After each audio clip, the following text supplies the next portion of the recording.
Hey guys, అందరూ ఎలా ఉన్నారు? మీకు థంబ్‌నెయిల్ చూసిన వెంటనే అర్థమైపోయి ఈరోజు టాపిక్ ఏంటో.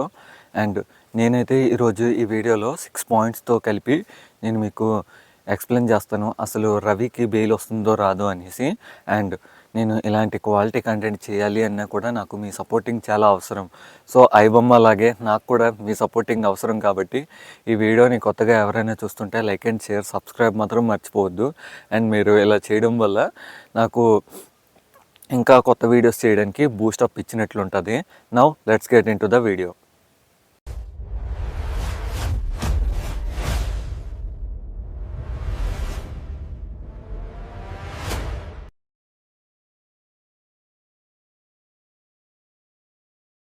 ఫ్రెండ్స్, ఇప్పుడు మనము బెయిల్ రావడానికి బేసిక్ పాయింట్స్ ఏంటి అవి తెలుసుకుందాం.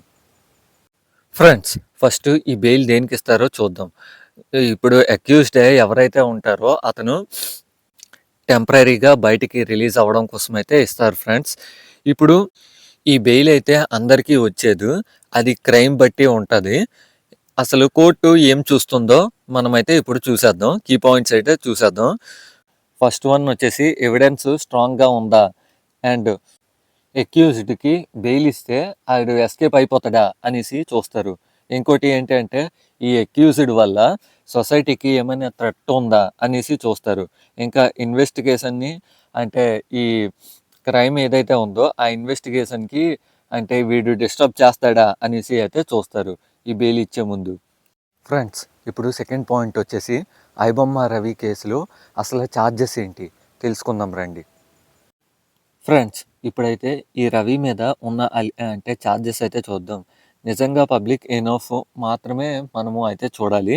ఇంకా యూట్యూబ్ రూల్స్, ఇంకా కొన్ని రిపోర్ట్స్ ప్రకారం, ఇంకా పబ్లిక్ సోర్స్ ప్రకారం మనం చూసుకున్నట్లయితే డిజిటల్ ప్రైవసీ అంటే మూవీస్ ఏవైతే ఉన్నాయో అవి లీక్స్ చేశాడనేసి, ఇంకా గవర్నమెంట్కి సంబంధించిన అంటే సర్వర్స్ కానీ వెబ్సైట్లు కానీ వాటిని హ్యాక్ చేశాడు అనేసి అయితే అలిగేషన్స్ ఉన్నాయి అని అయితే చెప్తున్నారు. నో స్పెసిఫికేషన్స్, అలిగేషన్స్ అనేసి అయితే చూసుకోవచ్చు. ఇవి అయితే మోస్ట్లీ ఎకానమీ అఫెన్స్ కేటగిరీలోకి అయితే పడతాయి ఫ్రెండ్స్. ఇప్పుడు ఎకనామీ అఫెన్స్కి బెయిల్ రూల్స్ ఏంటి అవి తెలుసుకుందాం రండి. ఇప్పుడు చూసేద్దామా. ఈ ఎకానమీ ఆఫెన్స్కి బెయిల్ రూల్స్ అయితే చూద్దాం. ఇప్పుడు ఎవిడెన్స్ ఇంకా డాక్యుమెంట్స్ని అయితే బేస్ చేసుకొని చూస్తారు. ఇంకా సొసైటీకి వీడి వల్ల అంటే ఎంత డేంజర్ ఉంది అనేసి అయితే చూస్తారు. ఇంకా ఫ్లైట్ రిస్క్ అలాంటివి, అంటే వీడు దేశం వదిలి కానీ అంటే ఇలాగ పారిపోతాడా ఏమైనా అనేసి అయితే చూస్తారు. ఇంకోటి ఏంటి అంటే వీడి మీద పాస్ట్లో ఏమైనా అంటే క్రిమినల్ రికార్డ్స్ ఏమైనా ఉన్నాయా అవి ఎఫర్ట్ అవుతుంది ఫ్రెండ్స్, ఇప్పుడు రవి కేసులో బెయిల్ పాసిబిలిటీ ఉందా లేదా చూసేద్దాం రండి. ఫ్రెండ్స్, ఇప్పుడైతే ఈ రవికి బెయిల్ అంటే పాసిబిలిటీ ఉందా లేదా అనేసి మనం చూద్దాం. ఇఫ్ సేఫ్లా అయితే బేస్ చేసుకొని అయితే చూద్దాం. ఇలాంటి కేసులో అయితే బెయిల్ ఉండే ఛాన్స్ అయితే ఎక్కువ ఉంటుంది అనేసి అయితే చూడొచ్చు. అండ్ మీకేమనిపిస్తుందో let me know in the comment section. ఇంకా ఎవిడెన్స్ అయితే ఆల్రెడీ కలెక్ట్ చేస్తారు. ఇంకా ఇన్వెస్టిగేషన్లో కోఆపరేషన్ ఇంకా ఉంటే అంటే చూడొచ్చు. ఇంకా పాస్ట్లో కేసెస్ ఉంటే మాత్రం స్ట్రిక్ట్గా అయితే చూస్తారు ఫ్రెండ్స్, ఇప్పుడు పబ్లిక్ ప్రెజెంటేషన్ వర్సెస్ లా, దీనికి ఇప్పుడు పెద్ద పాయింట్ ఏంటి తెలుసుకుందాం రండి. ఫ్రెండ్స్, ఇప్పుడు సోషల్ మీడియాలో అయితే ఒపీనియన్ రన్ అవుతూ ఉంటాయి, కానీ కోర్టులో అయితే ఓన్లీ లాస్ మాత్రమే ఉంటాయి.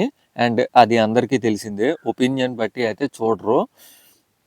ఫ్రెండ్స్, ఇప్పుడు main Dandi, last but not least, ఇది ఏంటి అంటే అసలు రవికి బెయిల్ వస్తుందా రాదా రండి. ఇప్పుడు ఇది మాత్రం దయచేసి స్కిప్ చేయొద్దు. స్కిప్ చేసినా కూడా వీడియో మొత్తం చూసి ఈ ఒక్క పాయింట్ చూడకపోతే వేస్ట్ అండి. సో కాబట్టి ఇది ఖచ్చితంగా చూడండి. వీడియో అయితే లాస్ట్కి వచ్చేసింది. అండ్ రవికి బెయిల్ వస్తుందా అంటే యాజ్ పర్ లా ప్రకారంగా అయితే చూసుకుంటే అయితే పాసిబుల్ అయితే ఉంది ఫ్రెండ్స్. బట్ ఫైనల్ డెసిషన్ అయితే అది కోర్టు జ్యూరిసన్లో అయితే మనకి మాత్రమే తెలుస్తుంది, మనము చూడాలి. అండ్ మీకేమనిపిస్తుందో మీరు మాత్రం నాకు కామెంట్ చేయడం మాత్రం మర్చిపోవద్దు. అండ్ సో ఫ్రెండ్స్, ఇప్పుడు మీ వాదోపవాదనలు ఏంటో కింద కామెంట్ సెక్షన్లో అంటే మెన్షన్ చేయడం మాత్రం మర్చిపోవద్దు. ఇంతకీ రవికి బెయిల్ వస్తుందా రాదా? And that's all for today. ఈ వీడియో మీకు నచ్చినట్లయితే లైక్ చేయండి, షేర్ చేయండి, మన ఛానల్ని సబ్స్క్రైబ్ చేసుకోవడం మాత్రం మర్చిపోవద్దు. అంటిల్ దెన్ నేను మరొక సరికొత్త ఎపిసోడ్తో మీ ముందుకు వస్తాను. అంతవరకు బాయ్ బాయ్.